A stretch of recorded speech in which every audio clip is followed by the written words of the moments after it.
जी हाँ, पूरे दुनिया की नज़र फीफा वर्ल्ड कप पर टिकी हुई है और सेमीफाइनल्स के बाद तो ये उत्साह और भी ज़्यादा बढ़ गया है लोगों में। और इस पर और ख़ास विस्तार पर चर्चा करने के लिए हमारे साथ स्टूडियो में है अरिजीत रॉय।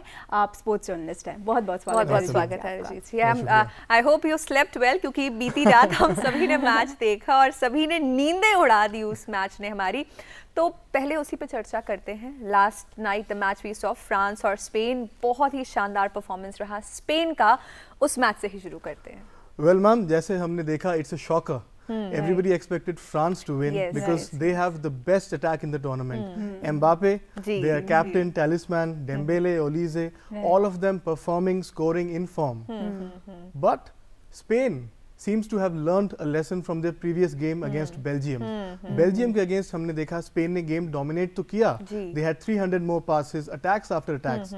But उन attacks को goals में convert नहीं कर पा रहे थे. This time against France, one penalty, Oyarzabal converted, Pedro Porro attack converted. And special appreciation होना चाहिए स्पेन के defense को. They have contained these France forwards and especially Marc Cucurella. Boundless energy on the field. ऊपर attack पे जा रहे हैं, contribute कर रहे हैं, पीछे डिफेंस पे आ रहे हैं, की इंटरसेप्शंस, की clearances. It was a Spanish master class. They painted the world red. Right, Spain की जीत के तो बात हम सब कर रहे हैं, लेकिन अगर हम फ्रांस को देखें तो क्या वो ऐसे पॉइंट्स थे जो वो लोग लैक कर रहे थे? बिकॉज अगर हम पूरे टूर्नामेंट में देखें तो France was performing well and everyone was expecting them to win. तो क्या वो चीजें थी, क्या कहाँ पे वो गेम लैक कर रहा था? क्या वो टीम स्पिरिट थी या फिर वो कि सब मिलकर साथ में खेले? क्या वो चीजें थी? आई थिंक एक की फैक्टर रहा है जो लॉन्ग रेंज अटेम्प्ट्स उन्होंने लिए, लॉन्ग डिस्टेंस शूट्स. ना तो वो टारगेट पे थे और अनफॉर्चुनेटली डेम्बेले के अटेम्प्ट्स टारगेट पे होने के बावजूद भी कीपर के हाथ में थे, स्ट्रेट एट द कीपर. जो फ्रांस हमने देखा है अब तक against Norway and in specially in the group stages, the attacks have been lethal, clinical, pinpoint. In fact, Dembele's goal against Norway, the long range effort, it's one of the best goals of this tournament. But this time Spanish defense was very compact. Through passes का space नहीं था. जो long range attempts थे Mbappe के especially, we saw that they were getting frustrated.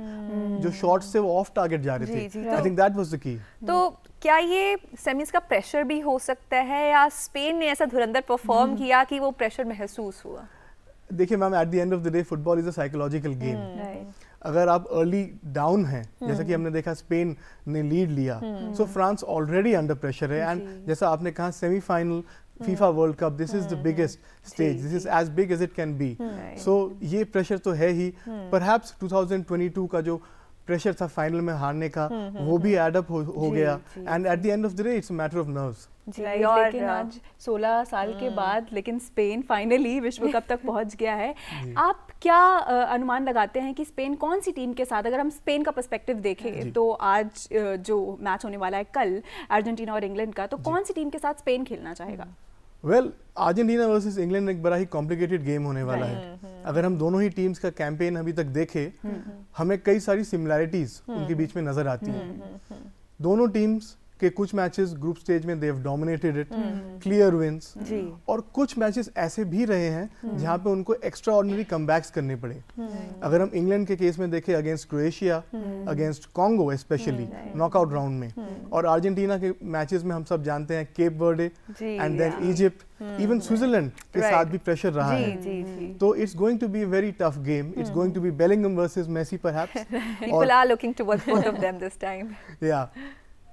दोनों teams के पास attackers हैं. England, I would say England के पास जो अटैकर्स हैं वो इस वक्त शार्पर है, बेटर फॉर्म में है. Bellingham is scoring, then Kane is scoring, they have Saka as well, they have Eze as well, Gordon, Rogers, all of them are combining well. Argentina हमने अभी तक देखा वो मेसी के थ्रू खेल रहे हैं. बट स्विट्जरलैंड के against one worry less. Julian Alvarez also scored. What a spectacular goal. Lautaro Martinez also found the net. So at least that worry is over, that they are not dependent on Messi. At least तो आज के match में क्या हमें खास दिखने वाला, जो कल आज यानी कल सुबह हमारी रात हो जाती है, लेकिन सब लोग जाग के मैच भी देखते हैं क्योंकि मैच इतने शानदार हो रहे हैं. तो अब जो अगला मैच है उसमें हमें क्या, किन की प्लेयर्स को देखना है?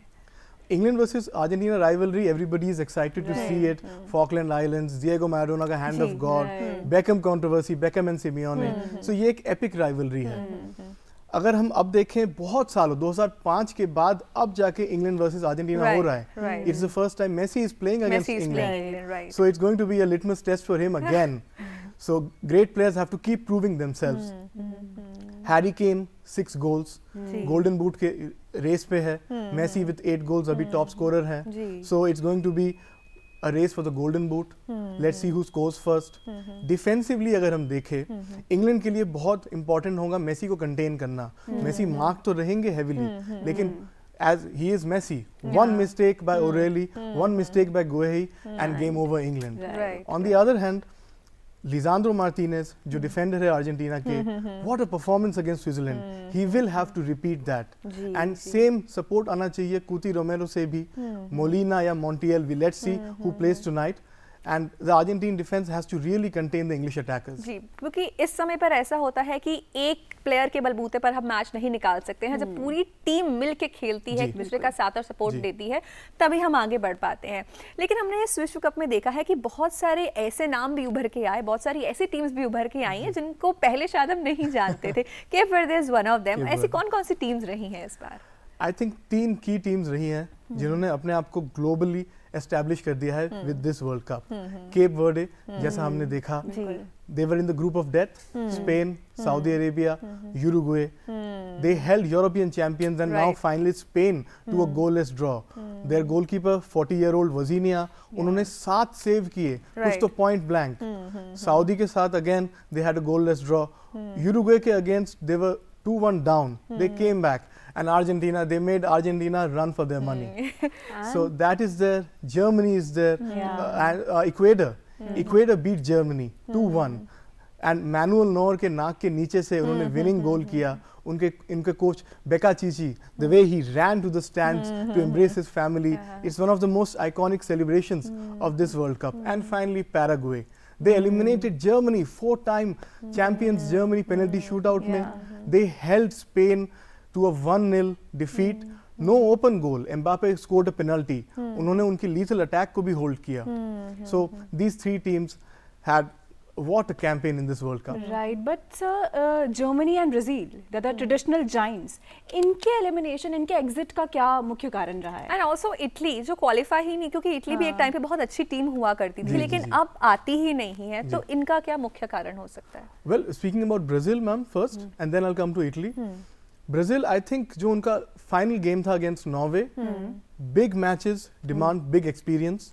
Big experience is brought by big players. I feel they should have brought in Neymar much earlier into the game. Reason is हमने देखा जब लास्ट में 2-0 था and Brazil got a penalty, जो नॉर्वे के कीपर थे Nyland, there was a lot of psychological warfare, lot of banter. He tried to provoke Neymar, but Neymar being the big player for the big moment, big occasion, he is used to the pressure and he calmly converted the penalty. So मुझे लगता है उस वक्त जब Brazil down थी, Neymar would have been a great addition to the squad, to the field. Yes ma'am. Coming to Italy now, हम देखते हैं कि 2006 वर्ल्ड कप चैंपियंस एंड पिछले 3 वर्ल्ड कप से they are not able to qualify. A very sad state of affairs for all football fans. But what is perhaps the reason behind it? अगर हम 2006 के उनके वर्ल्ड कप विनिंग स्क्वाड में देखें, goalkeeper Gianluigi Buffon, Fabio Cannavaro captain, midfield Andrea Pirlo, forward Francesco Totti, आप देखेंगे ये सब उनके लोकल लीग सीरिया आ में खेलते थे. Totti in AS Roma, Pirlo in AC Milan, Buffon Cannavaro in Juventus. So Serie A उस वक्त जो उनका लोकल लीग था, every football player in the world wanted to play there. In fact, that was the litmus test. अगर आप Syria आ में खेले हैं, सर्वाइव किया है, that means you are a top football player. But अभी सीरिया आ हम देखते हैं जो यंग इटालियंस हैं, करंट प्लेयर्स में, for them playing for Serie A is just a stepping stone to reach Real Madrid or perhaps Chelsea or Manchester United. So जब तक local league strengthen नहीं होगा, because World Cup में stars find a place to belong, but stars are not forged in the World Cup. They are forged in the local leagues with the home clubs. बिल्कुल, आपने star की बात करी, तो इस बार की अगर स्टार खिलाड़ियों की बात करें तो गोल्डन बूट की रेस में इस बार कौन-कौन से खिलाड़ी हैं? Well, गोल्डन बूट की रेस टाइट थी अब तक, 8 goals each. किलियन एम्बापे जो कल रात को आउट हो गए, and what a shocker, and Messi with 8 goals. 7 goals पे Haaland थे, 6 goals पे Harry Kane है. And so Haaland is no longer in the race as well. So now it's a competition between Messi and Harry Kane. So let's see tonight, is it going to be a Harry Kane or is it going to be the GOAT? But we're talking about players. A lot of young players are emerging beautifully. Talking about Spain, we saw yesterday Lamine Yamal. He was outstanding. He has been outstanding in the entire match. So, what do you want to say on that? Such a young player at this age, handling so much pressure just like this. And he had his birthday in between the tournament. 18 से 19 के हो गए. 18 से 19 हो गए. So every World Cup also, this is a great trivia. Every World Cup also has a young player of the tournament award. So this time I think Lamine Yamal is a great contender. He will win it. And Spain also has one more promising youngster, Nico Williams. Both of them are forwards. In fact, जब मैं Lamine Yamal को देखता हूँ, the way he plays, मुझे मेरे childhood days से Holland के player थे Arjen Robben. मुझे वो बहुत याद आते हैं. Because left foot dominance, cutting inside and left foot से shot. It's the same style. So Yamal is a crack of the player in the future. और युवा खिलाड़ियों की अगर बात ही करिए तो एक और नाम जो इस बार काफी उभर के आ रहा है और सोशल मीडिया पे भी छाया हुआ है, हालैंड. तो उनका भी अगर रूटीन देखें खिलाड़ी तो बहुत कुछ सीखने को मिलते हैं और किस तरह का वो परफॉर्म करते हैं फील्ड पे, वो भी एक्स्ट्रा ऑर्डिनरी है. तो उनके बारे में आप क्या कहना चाहेंगे? वेल हालैंड तो इस बार इंटरनेट तो उन्होंने उनके मीम्स के साथ उन्होंने तोड़ ही दिया. He is broken the internet, he is viral, but he is absolute giant monster on the pitch. 7 goals. उन्होंने ब्राजील के अगेंस्ट 2 गोल किए, आइवरी कोस्ट के अगेंस्ट 1, इराक के अगेंस्ट 1 एंड सेनेगल के against. What a dominant performance. So Holland is an absolute beast. और एक match तो खेले ही नहीं, उन्हें रेस्ट करवाया गया वर्ल्ड कप में. 7 गोल्स. एंड अगर हम ब्राजील के अगेंस्ट सिर्फ एक मैच चूज करें, अगर हम ब्राजील के अगेंस्ट ही उनका टूर्नामेंट, उनका गोल्स, उनका प्लेइंग स्टाइल एनालाइज करें, फर्स्ट गोल पोचर, English में लफ्ज़ है, come at the moment, come at the man. He was at the right place at the right time, and he's so strong. The Brazil defenders had no chance. They were unbalanced trying to push him. And the second goal is effortless grace. उन्होंने कोई run up भी नहीं लिया shot मारने के लिए. Sheer power of the hamstring and a perfect billiards-like shot, angular. In fact, Alisson Becker, what an outstretched drive, but वो पहुंच ही नहीं पाए. So that's Haaland for you all. And I think mentality is a big part of, because उनका हम देखते हैं goals के बाद celebration है, योगा का. So he's like a happy child. Looks very calm on the face and even on the field also. He's enjoying himself, and I think that's what great players are about. They don't take the pressure. For them, it's about creativity and enjoyment. तो creativity, pressure के बारे में बात करिए. अब हम आ जाते हैं फाइनल मैच की ओर. फाइनल मैच में आप स्पेन के साथ किसको खेलता हुआ देखते हैं? अगर आज की बात करें, अर्जेंटीना और इंग्लैंड की मैच की बात करें, तो किसकी प्रोबेबिलिटी हायर है? ये कहना मुश्किल है क्योंकि it's a battle of different playing styles. हमने देखा है कि अंडर टॉमस टुशेल इंग्लैंड अर्जेंटीना की वीकनेसेस को आइडेंटिफाई करेगा, and I feel they will be very quick in the counter attacks because Argentina so far have struggled especially in the counter attacks. अगर हम Argentina का गेम एनालाइज करेंगे, they try and settle into a familiar rhythm जहाँ पे वो 1-2 पास बहुत खेलना चाहते हैं. मेसी को यूटिलाइज करेंगे, मैकएलिस्टर को यूटिलाइज करेंगे, and they love to be creative on the field. यही उनका गेम स्टाइल है. सो इंग्लैंड के लिए उनको कंटेन करना, मैकएलिस्टर को और मेसी को, वो बड़ा की रहेगा. और आई थिंक इंग्लैंड ने अर्जेंटीना की जो गेम्स है इजिप्ट के अगेंस्ट, उन्होंने एनालाइज किए हैं. उन्होंने ये भी देखा होगा कि लॉन्ग शॉट्स में अर्जेंटीना ने काफ़ी गोल, जो वो लीड नहीं रख पा रहे हैं. That is now a problem, and Argentina will look to pounce on them, जैसे नॉर्वे ने किया कॉर्नर्स के थ्रू. कॉर्नर्स में इंग्लैंड अभी वीक है. So it's a game between 2 different playing styles, so very tough to predict. But अगर हम स्पेन के पर्सपेक्टिव से देखना चाहें, उनका डिफेंस गेम हमने देख लिया है कितना स्ट्रॉन्ग, हमने अभी लास्ट मैच के प्रदर्शन में देखा.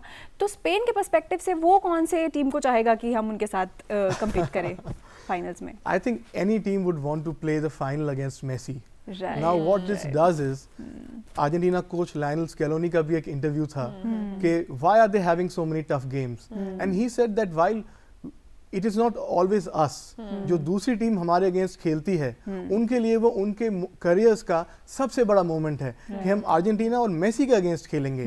अगर इनको हमने हरा दिया देन हमने इतिहास में अपना नाम कर दिया. सो स्पेन मेसी को उनके फाइनल वर्ल्ड कप में फाइनल में हराने की सोचेंगे तो शायद वो अर्जेंटीना को चूज करेंगे। जी, जब पहुंच ही गए हैं तो किसी बड़ी टीम को, बड़े खिलाड़ी को मात दी जाए।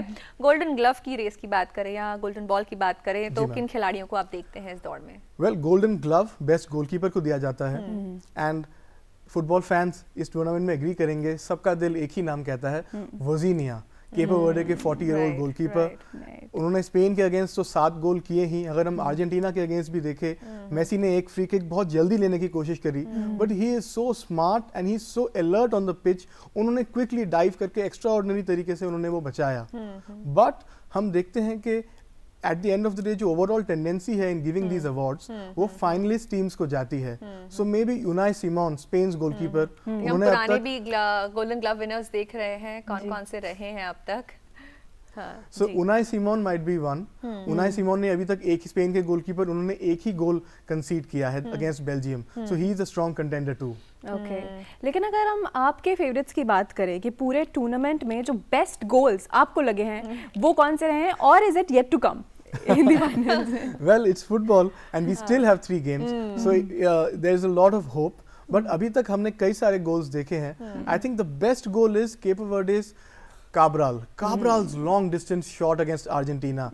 The opponents, the timing of that goal, the skill, everything is amazing. उसके अलावा भी हमने देखे हैं सेनेगल से पापागे, उनका left footer power shot against Iraq, then Dembele's goal against Norway. In fact, Messi's opening goal against Algeria, Julian Alvarez's goal against Switzerland, and of course one more, Haiti against Morocco, Isidore. What a powerful strike. और इस पर बहुत सारे खिलाड़ियों ने अलविदा भी ले ली है फुटबॉल से। जैसे हम रोनाल्डो की बात करें तो उनका जो सपना था विश्व कप का, वो सपना ही बन के रह गया। तो जिन खिलाड़ियों ने अलविदा ले ली उनके बारे में आप क्या कहना चाहेंगे? वेल, रोनाल्डो का टूर्नामेंट बहुत अच्छा रहा है एंड हमने देखा कि इस टूर्नामेंट में it's like a wave. Congo के अगेंस्ट एक गोललेस ड्रॉ रहा, उनका अच्छा मैच नहीं रहा, बट अगले ही मैच में उज्बेकिस्तान में उन्होंने 2 गोल्स किए और कैमरा में देख के उन्होंने कहा कि I am back. So what for the goat and Neymar left on a high. उन्होंने ब्राजील के लिए फाइनल गोल किया पेनल्टी में, एंड ये उनके लिए एक सेल्फ एस्टीम बूस्टिंग गोल रहा कि ब्राजील 2-0 से नहीं 2-1 से गया। लूका मॉड्रिच अगेन, उन्होंने अपना बेस्ट एफर्ट्स दिए। The Croatian midfielder captain, Portugal के साथ लास्ट मिनट में 2-2 हो ही गया था, VAR से गोल डिसअलाउ हो गया। सो दीज प्लेयर्स, इन्होंने अपना बेस्ट दिया in the pitch, and World Cup और no World Cup, they are the best. और जाते जाते हम देखते हैं कि फुटबॉल, अगर इस विश्व कप की बात करें तो काफ़ी युवा खिलाड़ी भी हैं और काफ़ी सीनियर खिलाड़ी भी हैं। फुटबॉल एक ऐसा गेम है जो इन सभी के तालमेल से चलता है। तो जाते जाते हमारे व्यूअर्स को ये बताते जाइए कि यंग खिलाड़ी और सीनियर खिलाड़ी दोनों का क्या महत्व रहता है गेम में? यंग खिलाड़ी है फ्रेश लेग्स, वो एनर्जी लाते हैं फील्ड में, प्रेसिंग करते हैं, मैन मार्क, काउंटर अटैक्स में उनका जो स्पीड है वो काम आता है। और जो सीनियर प्लेयर्स है वो अपने साथ एक्सपीरियंस लाते हैं, विजडम लाते हैं, और the most important thing is वो अंडर प्रेशर क्रैक नहीं करते, क्योंकि उन्होंने वो सिचुएशन अपने करियर्स में कई ऐसे मैच वो खेल चुके हैं। सो वो यंग प्लेयर्स को याद दिलाते हैं और उनका जो टैलेंट है वो ताकि बेहतर तरीके से बेस्ट स्टेज पे आए। So it's like a symbiotic relationship, दोनों एक दूसरे के पूरक हैं। जी, तो दोनों चीजें साथ मिलके जब चलती हैं तभी विश्व कप के मुकाम पे पहुंच पाते हैं। बहुत बहुत धन्यवाद आज हमारे साथ जुड़ने के लिए और हमें फीफा के लिए तैयार करने के लिए, वर्ल्ड कप के लिए तैयार करने के लिए। थैंक यू, धन्यवाद। Thank you ma'am.